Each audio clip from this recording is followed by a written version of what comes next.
ওকে, আর কথা নয়। গতকালকে মানে আমরা যে ভয়েস চেঞ্জের পারফেক্ট টেন্স পর্যন্ত করেছি, আজকে ভয়েস চেঞ্জে আমরা ফিউচার ইনডেফিনিট তার সঙ্গে মোডাল, মোডাল অর্থাৎ মোডাল অক্সিলিয়ারি। কি যদি তোমরা পুরো ক্লাসটা করো, আমি তোমাদেরকে চ্যালেঞ্জ করতে পারি যে ভয়েস চেঞ্জ নিয়ে তোমাদের আর দ্বিতীয় কোনো প্রবলেম থাকবে না। ভয়েস চেঞ্জ শেখায় সবথেকে বড় সমস্যা অতিরিক্ত পরিমাণে নিয়ম জানা।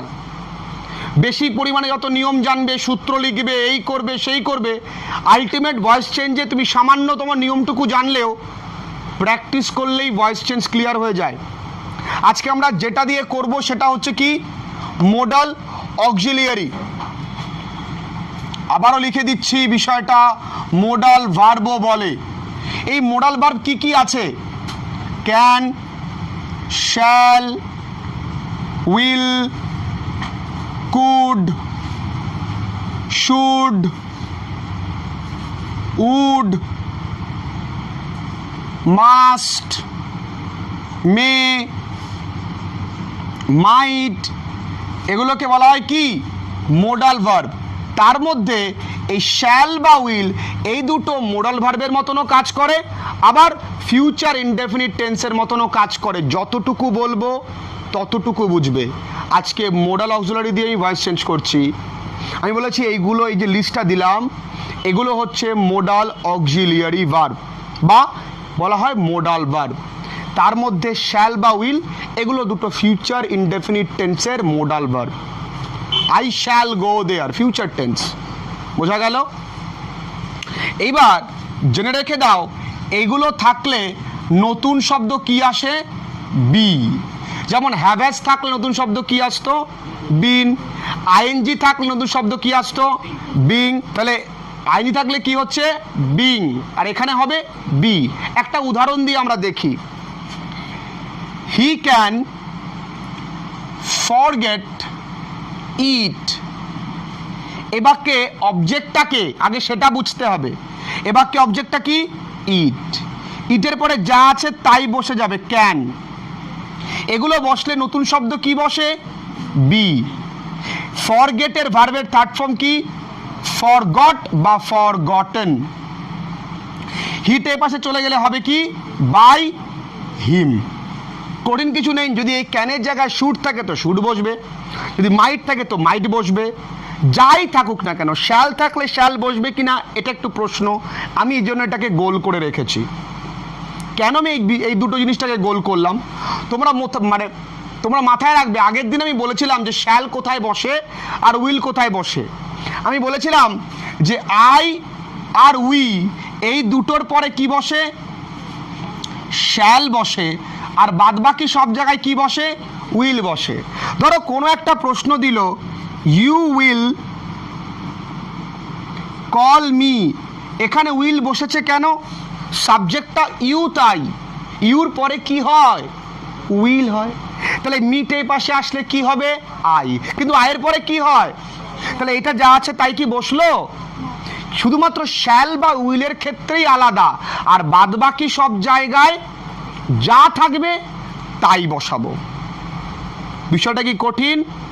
তাহলে এখানে কি হবে? মিট এই পাশে আসলে হবে আই। আয়ের পরে কি হবে? শ্যাল। এরপরে কি হবে? বি। কলের ভিতরে কি হবে? কল্ড। বাই ইউ থাকলে ইউই হয়। কঠিন কিছু? কঠিন তো আমরা করিনি। এবার সূত্রটা কিন্তু আমরা একা একাই লিখতে পারি। প্রথমে কি? অবজেক্ট, তারপরে মোডাল ভার্ব বা মোডাল অক্সিলারি, তারপরে তার জন্য কি আসে? বি, তারপরে ভার্বের থার্ড ফর্ম, তারপরে কি? বাই, তারপরে সাবজেক্ট। খুব কঠিন কি এর মধ্যে আছে? অত্যন্ত সোজা। এবং সর্বশেষে রেস্ট পার্ট আমরা লিখতেই পারি। ভালো করে আগে বোঝো, বোর্ডের দিকে তাকাও, পয়সা দিয়ে পড়ছো তার রেস্টটুকু তুলে নাও। এটা বোঝার চেষ্টা করো, নিজেকে ফাঁকি দিও না, নিজে ঠকে যেও না। না বুঝতে পারলে আমি আছি, আমায় প্রশ্ন করো। আমরা আজকে মোডাল অক্সিলারি ভার্বে শিখছি, যেখানে শ্যাল বা উইল এই দুটো আলাদা। কারণ আমরা জানি আই আর উইর পরে শ্যাল বসে, সামান্য জিনিস। ইউর পরে উইল বসবে, কিন্তু উইর পরে কি বসবে? শ্যাল বসবে। এই দুটোর ক্ষেত্রে আলাদা, বাদ বাকি সব জায়গায় কিন্তু যা আছে মোরাল ভার্ব তাই বসে যাবে। খাতায় লিখে নাও এইটা। এবার কিছু তোমাদেরকে করতে দিই, দু একটা কাজ তোমাদেরকে করতে দিলে তোমাদের কাছে ক্লিয়ার হয়ে যাবে বিষয়টা।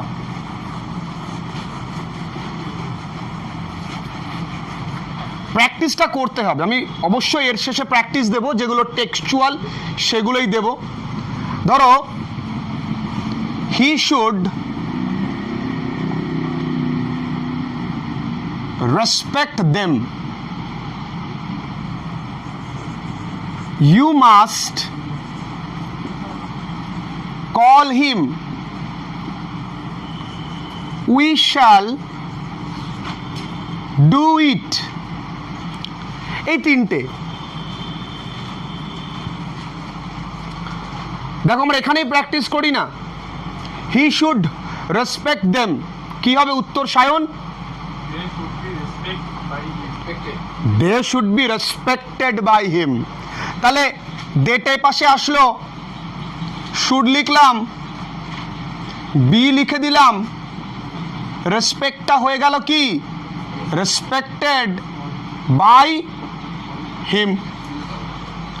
এবার এটা আমি বলি, অঙ্কার বলি এটা, ইউ মাস্ট কল হিম, বলো। হি,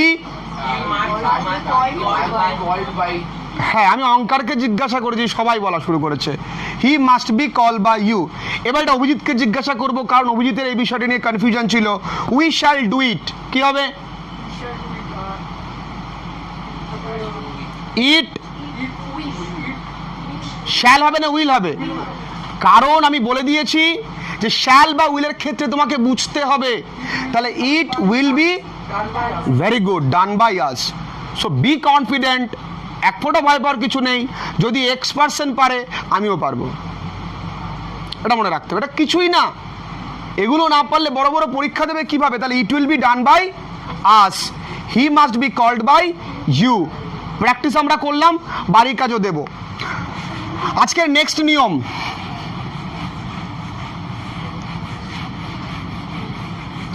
আজকের নেক্সট নিয়ম হচ্ছে ইম্পারেটিভ সেন্টেন্স। কোন sentence? Imperative sentence.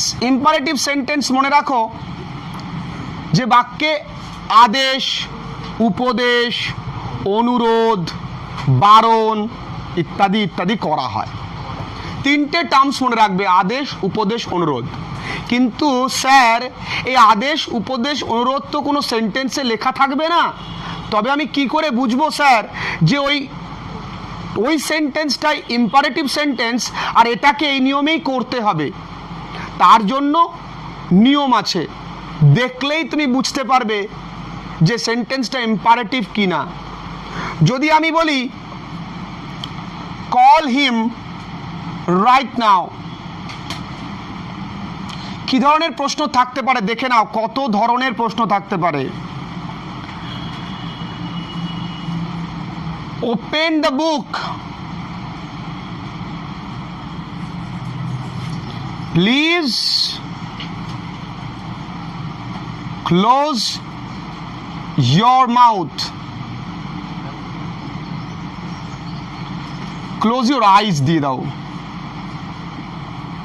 Number 4, do not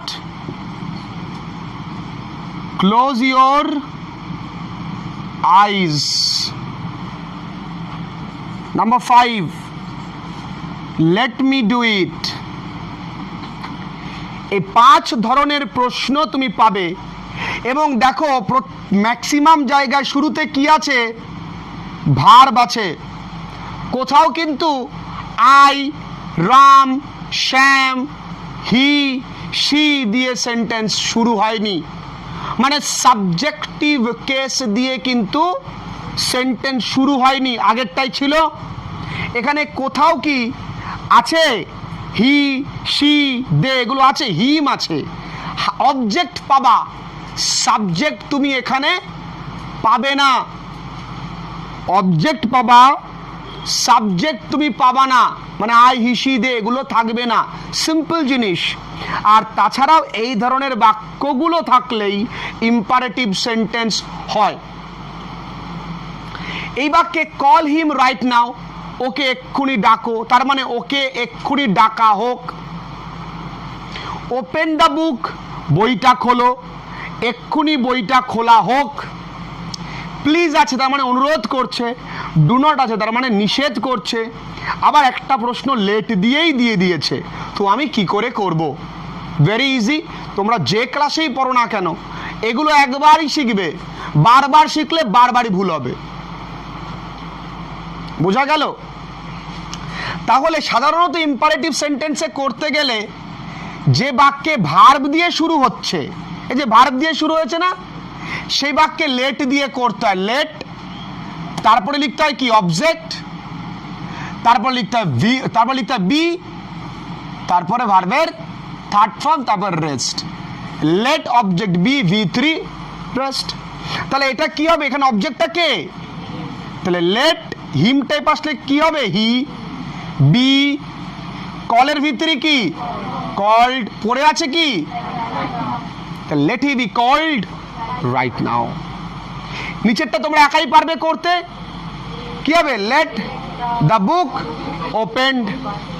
please থাকলে আমি কি করে করব? আমরা জানি প্লিজ থাকলে কি লিখবো? ইউ আর রিকোয়েস্টেড টু, যা আছে তাই, মানে এইটুকুনি অংশ যা আছে তাই। নিচেরটায় ডু নট থাকলে কি লিখবো? সেখানেও আমরা ইউ আর রিকোয়েস্টেড টু লিখতে পারি। তাছাড়াও আমরা লিখতে পারি ইউ আর ফরবেড টু।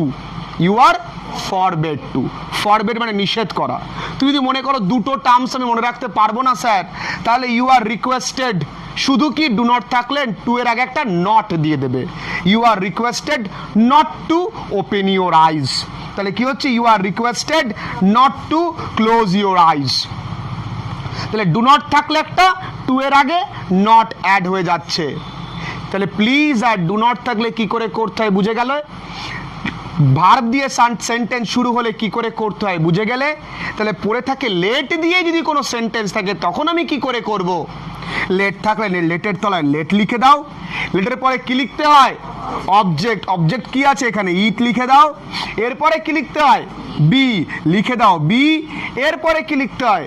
ভার্বের থার্ড ফর্ম, ডু এর থার্ড ফর্ম কি? ডান। এরপরে কি লিখতে হয়? কিছুই নেই, কিন্তু আমার এখানে মি আছে। সাধারণত মি, হিম, হার, এর আগে আমি কি লিখি? বাই। তাহলে কি লিখবো? Let it be done by me. কঠিন কিছু আছে?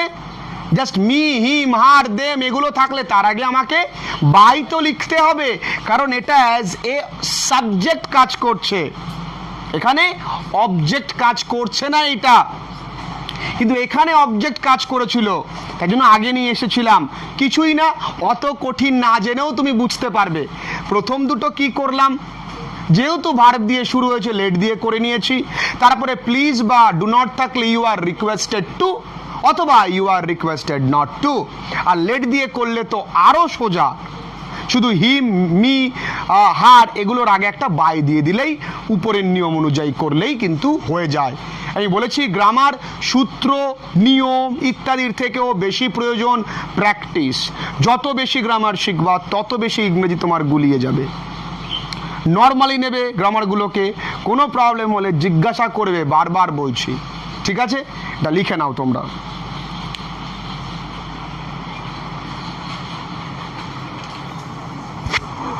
আচ্ছা, এটা আমাদের সায়ন বলছে যে দাদা কল হিম রাইট নাও, এটাকে তো আমরা এভাবেও করতে পারি, you are ordered to call him right now. তাহলেও কিন্তু হবে, তাহলেও হবে যে you are ordered to call him right now, তাহলেও হবে এইটা। বুঝতে পেরেছো? এবার কিছু প্র্যাকটিসের জন্য দিই, এক্ষুনি প্র্যাকটিসের জন্য। প্রথমে লেট যুক্ত একটা বাক্য দিই, কেন এটা তোমাদের অনেকেরই গুলিয়ে যাচ্ছে। Let him call the police. বলো এটার উত্তর কি হবে? বলো। Let him call the police. Very good Sagar. তাহলে let the police be called by him. বুঝতে পেরেছিস অভিজিৎ? সায়ন, যদি বলি কুক সামথিং ফর মি, বা কুক সামথিং, বলো। না, এখানে প্লিজ থোড়ি না আছে। লেট সামথিং বি কুকড, কিছু রান্না করা হোক, তাহলে লেট সামথিং বি কুকড। এ যদি প্লিজ থাকতো, you are requested to cook something. Is it so tough to understand? সবাই একসঙ্গে বলবো, খুব কঠিন না সহজ? সহজ। বুঝতে পেরেছি? Yes or no? কি অবস্থা, জোর কোথায়? বোঝা গেল? Very good.